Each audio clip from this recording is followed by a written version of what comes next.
हिंदी में यूपीएससी की तैयारी से संबंधित प्रोग्राम्स को देखने के लिए सब्सक्राइब करें स्टडी IQ IAS हिंदी। नमस्कार, बहुत बहुत स्वागत है आप सभी का स्टडी IQ IAS हिंदी में। मेरा नाम है अतुल जैन।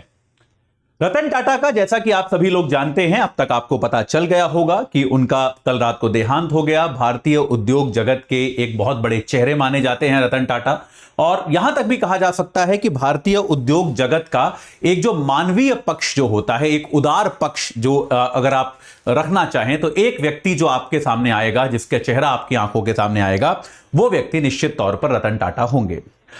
तो भाई रतन टाटा का देहांत हुआ तो रतन टाटा से जुड़े वो किस प्रकार के मानवीय व्यक्ति थे, किस प्रकार से उन्होंने जीवन पर्यंत कुछ अच्छे सिद्धांतों का पालन किया, ये बातें तो हमने बहुत सुनी हैं। आज मैं आपको रतन टाटा की एक बिजनेस डील के बारे में बताता हूं। ये वो बिजनेस डील है जो भारत में होगी, ये किसी ने सोचा नहीं था, क्योंकि भारत में आमतौर पे इस तरह की बिजनेस डील होती नहीं थी। और ये डील जो है, इसको भारतीय ऑटोमोबाइल सेक्टर का, भारत का जो ये ऑटोमोबाइल सेक्टर है, इसका नील आर्मस्ट्रॉन्ग स्टेप कहा जाता है कि इतना बड़ा स्टेप जिसने वास्तविकता में भारतीय ऑटोमोबाइल को दुनिया के पटल पे ले जाकर रख दिया, क्योंकि उसके पहले भारतीय ऑटोमोबाइल मार्केट का कोई ज्यादा जिक्र करता नहीं था। लेकिन रतन टाटा ने, टाटा ग्रुप ने जाकर दो कंपनियां खरीदी फोर्ड से, और वो कंपनियां कौन सी थी? जैगुआर और लैंड रोवर। जैगुआर और लैंड रोवर जो शायद दुनिया की सबसे लग्जरी गाड़ियों में से, सबसे शानदार, सबसे महंगी गाड़ियों में से कुछ गाड़ियां बनाते हैं, जैगुआर और लैंड रोवर। एक भारत की कंपनी जिसकी एक्सपर्टीज अब तक थी छोटी गाड़ियां बनाना, जिसकी एक्सपर्टीज अब तक थी बजट गाड़ियां बनाना, उसने ऐसी कंपनियों को खरीदा। तो इसके पीछे कहानी क्या है?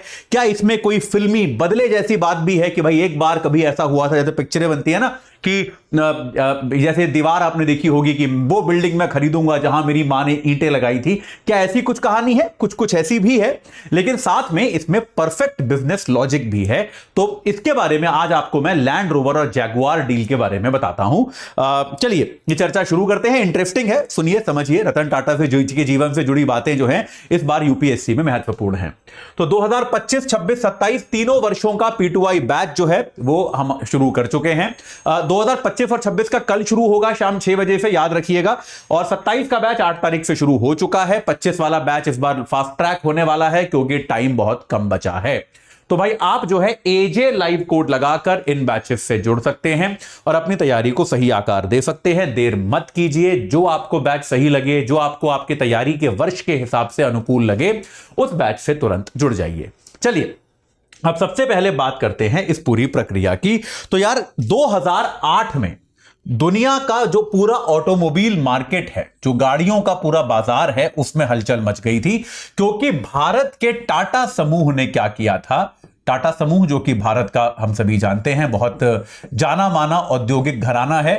टाटा समूह ने क्या किया था? फोर्ड से 2.3 बिलियन में $2.3 बिलियन की राशि एक देकर इन्होंने क्या किया था? 2008 में फोर्ड से लैंड रोवर और जैगुआर, ये दोनों कंपनियां जो हैं, जो लग्जरी गाड़ियां बनाने के लिए जानी जाती हैं, इन दोनों कंपनियों को टाटा समूह ने खरीदा $2.3 बिलियन में। ठीक है। इसके पहले देखिए, भारत का जो ऑटोमोबाइल सेक्टर माना जाता था, भारत का ऑटोमोबाइल सेक्टर माना जाता था छोटी गाड़ियों का मार्केट। तो आप देखेंगे भारत में जो गाड़ियां भी बाहर से आकर प्रवेश करती थी, जैसे आप याद कीजिए जब हम छोटे थे, जब हम बच्चे थे, आप लोगों ने शायद वो जमाना नहीं देखा होगा, तब तो बस एम्बेसडर और मारुति 800 नाम की गाड़ियां ही भारत में बिकती थी और कोई गाड़ी ज्यादा होती नहीं थी। तो जब हम थोड़े बड़े भी हुए, जब भारत में विदेशी गाड़ियां आनी भी शुरू हुई, तो प्राइमरीली भारत के मार्केट में जो गाड़ियां आई वो छोटी गाड़ियां आई। अब बड़ी गाड़ियां कुछ एक आई, अब जैसे फिल्म स्टार थे वो तो यार बड़ी ही गाड़ी लेते थे, लेकिन मैं फिल्म स्टार्स की बात नहीं कर रहा। आम लोग जो थे भारत में, आम तौर पे वो छोटी गाड़ियों का मार्केट भारत में भरता चला गया। जैसे आपको हुंडई की सेंट्रो दिखी, आपको देबू की मटीज दिखी, मारुति ने जेन नाम की गाड़ी बनाई। तो इस तरह की गाड़ियां जो थोड़ी बेहतर गाड़ियां थी, मारुति 800 से वो आनी शुरू हुई। और ये गाड़ियां आते आते टाटा ने इंडिका बनाई, है ना। टाटा की इंडिका भी याद रखनी चाहिए हमको, अब 2018 में बननी बंद हुई है, लेकिन इंडिका भी बहुत चली यार। तो इस तरह की छोटी गाड़ियां जो हैं ये भारत में भर गई, क्योंकि भारत में ये माना जाता था कि ये प्राइमरीली छोटी गाड़ियों का बाजार है। भारत जो है मुख्यतः छोटी गाड़ियों का बाजार है और भारत के उद्योगपति भी जहां निवेश करने का सोचते थे, क्योंकि भाई आप निवेश वहीं करोगे ना जिस बाजार की आपको जानकारी हो। भाई आप मुझे बोलो कि सर आप किसी एजुकेशन कंपनी में पैसा लगाओ तो मैं लगा भी दूंगा। आप मुझे बोलो सर ये कंपनी है, ये स्टील का निर्माण करती है, इसमें पैसा लगाओ, अरे मुझे जानकारी ही नहीं उस धंधे की यार कि वहां पे क्या अच्छा है क्या बुरा है, तो मैं क्यों पैसा लगाऊंगा। तो भारत का ऑटोमोबाइल निर्माता भी जो है वो आमतौर पर वही निवेश करता था जहां छोटी गाड़ियों का मार्केट होता था। बात सही है कि नहीं है? तो भाई ये सीधी सीधी चीज है। तो भारत को आमतौर पर इस तरह का मार्केट माना जाता था। ठीक है, यहां तक क्लियर हो गया। ऐसे में इफ डील ने यह पूरा परसेप्शन बदला और एक भारतीय कंपनी ने जैगुआर और लैंड रोवर जैसी कंपनियों को खरीद लिया। उससे भारत में आप यह कह सकते हो कि बड़ी और लग्जरी गाड़ियों का आना भी भारत में शुरू हुआ। सबकी निगाह भारत की तरफ गई कि भारत में वास्तविकता में बड़ी लग्जरी गाड़ियां भी लाई जा सकती हैं। ठीक है, खैर यह कहानी यहां से शुरू नहीं होती, कहानी शुरू होती है 1998 से। तो 1998 में रतन टाटा ने क्या किया, टाटा समूह ने, उनकी कंपनी जो थी टाटा मोटर्स, उनका बड़ा सपना था कि यार हम एक भारत में डिजाइन्ड और निर्मित गाड़ी बनाएं।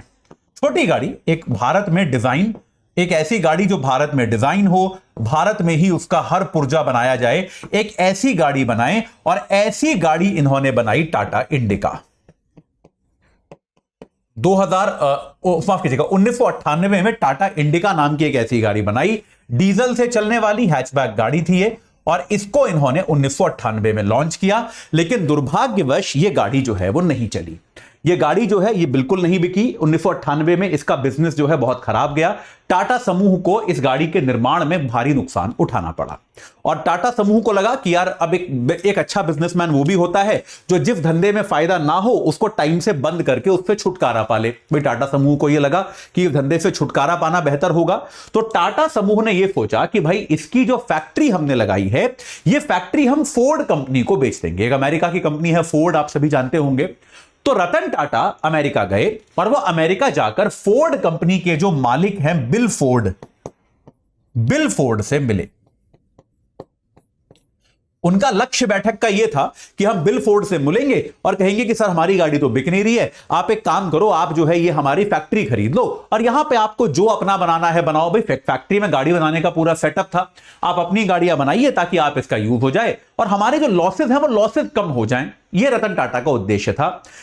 कहानी यह आती है कि जब बिल फोर्ड रतन टाटा से मिले तो उन्होंने, भाई आमतौर पे बिजनेसमैन टू बिजनेसमैन वाली डील थी भाई ये, कि भाई आप बिजनेस करते हो तो कभी आपको लाभ होता है, कभी आपको नुकसान होता है।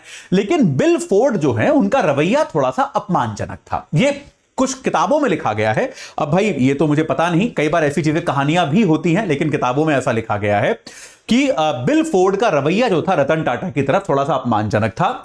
उन्होंने रतन टाटा को सीख और नसीहत देनी शुरू कर दी कि यार आप गाड़ी के चक्कर में पड़े ही क्यों, गाड़ी बनाना आपकी एक्सपर्टीज नहीं है, कहां आप गाड़ी बना पाओगे, बड़ा मुश्किल धंधा होता है, आपसे नहीं होगा। और बिल फोर्ड ने कुछ ज्यादा उत्साह नहीं दिखाया और रतन टाटा जबकि पहले सोच कर गए थे, बात करके गए थे, उनको उम्मीद थी डील फाइनल हो जाएगी, ये नहीं हुई।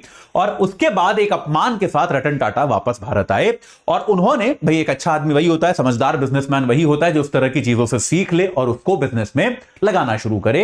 रतन टाटा ने दोबारा से अपनी कंपनी को इकट्ठा किया और टाटा इंडिका पर दोबारा से काम करना शुरू किया और अगले कुछ वर्षों में टाटा इंडिका में कुछ बदलाव किए गए। उसकी मार्केटिंग बदली गई, उस गाड़ी को जिस तरह से बनाया गया था, पिच किया गया था, वो सब बदला गया और कुछ वर्षों में टाटा इंडिका जो है वो भारत की सबसे सफलतम गाड़ियों में से एक बन गई।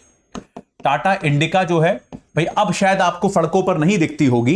जब आज से 10 साल पहले अगर आप देखते तो आपको सड़कों पर टाटा इंडिका भरी हुई दिखाई देती। इनफैक्ट मुझे याद है जब ये ओला और उबर भारत में शुरू हुए थे नए नए, जब हमको टैक्सी के ऐप से टैक्सी बुक करने में बड़ा मजा आता था, तो ज्यादातर टाइम ये गाड़ियां जो है वो टाटा इंडिका ही आती थी। तो टाटा इंडिका जो है इसको भारी सफलता मिली अगले कुछ वर्षों में, यहां तक कि 2007 में इसने सेल्स के रिकॉर्ड तोड़े और 2007 में 1.42 लाख गाड़ियां बिकी।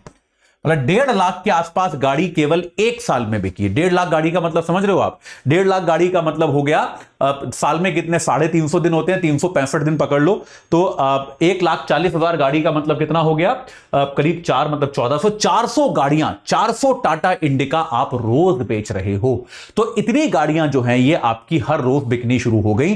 तो इस प्रकार से भारत की बेस्ट सेलिंग गाड़ियों में से एक बनी। और उसके बाद जो है 2004 में, उसके पहले ही 2004 में यह गाड़ी यूरोप और अफ्रीका में निर्यात भी होने लगी और पूरी दुनिया में इस गाड़ी की बातचीत होने लगी। वही पैरेलल ही क्या हुआ, 2008 में अमेरिका में आर्थिक संकट आ गया।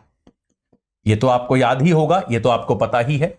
2008 में अमेरिका में आर्थिक संकट आ गया और इस आर्थिक संकट का बहुत ज्यादा प्रभाव किस कंपनी पर पड़ा, फोर्ड पर पड़ा। भैया जब आर्थिक संकट होगा देश में, लोगों के पास पैसे नहीं बचेंगे, नौकरी नहीं बचेगी, लोग गाड़ियां खरीदेंगे क्या? नहीं तो कॉमन सेंस की बात है। तो फोर्ड कंपनी जो है उस पर इस आर्थिक संकट का इतना बुरा प्रभाव पड़ा कि अगर अमेरिका की सरकार उस समय इन्हें बेल आउट नहीं करती तो फोर्ड कंपनी दिवालिया हो जाती। तो अब जिस हालत में टाटा थे पहले, उससे भी खराब हालत में फोर्ड थे। टाटा क्या सोच रहे थे कि अपनी लॉस मेकिंग कंपनी हमको बेचनी है। अब वही स्थिति फोर्ड की हो गई। फोर्ड को लगा कि यार अपनी लॉस मेकिंग कंपनी जो बिल्कुल नहीं बिक रही है वो हमको किसी ना किसी तरह से अब निकालनी है। और ऐसे में उन्होंने ये कंपनी किसको बेची? इस कंपनी को खरीदने के लिए सबसे बेहतर बोली किसने लगाई? टाटा समूह ने लगाई। और फोर्ड कंपनी से इन्होंने इसकी 2 सबसे लग्जूरियस गाड़ियां जो होती हैं, जैगुआर और लैंड रोवर, इन दोनों गाड़ियों को टाटा समूह ने खरीद लिया और दुनिया भर में हल्ला मच गया, दुनिया भर में हंगामा हो गया कि एक भारतीय कंपनी ने 2 इस तरह की इतनी बड़ी लग्जरी गाड़ियां खरीदी हैं। पर इसका मतलब यह नहीं कि केवल बदला लेने के लिए या बस एक फिल्मी स्टाइल में गाड़ियां खरीदी गई। रतन टाटा ने उसके बाद कई सारे इंटरव्यूज दिए। स्विट्जरलैंड में एक ऑटो शो था, वहां पर वो गए। उन्होंने कहा कि यार ये दोनों गाड़ियां इतना बड़ा नाम है, इतना बड़ा लेगेसी है, इतना बड़ा ब्रांड है कि हम उसे बिल्कुल छूना भी नहीं चाहेंगे। वो जैसे चल रहा है वैसे ही चलेगा, उसको समर्थन देने की आवश्यकता है और यह समर्थन देने की क्षमता हम में अभी है, फोर्ड में अभी नहीं है। हमने इसलिए खरीदा है, हमारा और कोई लक्ष्य नहीं है। और टाटा ने वास्तविकता में जैगुआर और लैंड रोवर दोनों को वैसे ही चलाया। और आप देखेंगे 2011 में, मेरे पास कुछ आंकड़ा है, 2011 में जहां इन गाड़ियों की सेल, जैगुआर और लैंड रोवर की सेल जो है वो 9,871 मिलियन पाउंड के आसपास थी। वहीं ये सेल जो है ये 2018 में रतन टाटा ने जब इन कंपनियों को खरीद लिया, टाटा ग्रुप ने, तब ये सेल जो हो गई ये 25,000 मिलियन पाउंड तक पहुंच गई। तो अगले कुछ वर्षों में टाटा समूह ने इन गाड़ियों को अच्छे से मार्केट किया, इन गाड़ियों को अच्छे से बेचा और इन गाड़ियों की सेल जो है वो दुनिया भर में बढ़ी। और अब ये दोनों गाड़ियां जो हैं आपको दुनिया भर में चलती हुई दिखाई देंगी। जहां भी चलती हुई दिखाई दें, याद रखिएगा इन कंपनियों का मालिक अब कौन है? भारत का टाटा समूह है। तो ये दिखाता है भाई, ये एक एग्जांपल है एक बिजनेस डील का जो रतन टाटा के जीवन काल में हुई, उन्होंने की, उन्होंने उसमें इंस्ट्रूमेंटल रोल अदा किया और किस तरह से उन्होंने एक भारत के ऑटोमोबाइल का जो बाजार है उसको अंतर्राष्ट्रीय स्तर पर लाकर खड़ा कर दिया। ठीक है, चलिए तो अभी के लिए इतना ही। जाते जाते आपको एक बार फिर से बता दूं कि हमारा 2025, 26, 27 तीनों वर्षों के लिए P2I बैच जो है वो 25 और 26 का 11 तारीख से शुरू हो रहा है, 27 का 8 तारीख से शुरू हो चुका है। तो अगर आप अब तक जुड़े नहीं हैं तो AJ लाइव कोड लगाकर तुरंत जुड़ जाइए और अपनी तैयारी को एक सही आकार प्रदान कीजिए। इस चर्चा से जुड़ने के लिए आप सभी का बहुत बहुत धन्यवाद। हिंदी में UPSC की तैयारी से संबंधित प्रोग्राम्स को देखने के लिए सब्सक्राइब करें स्टडी IQ IAS हिंदी।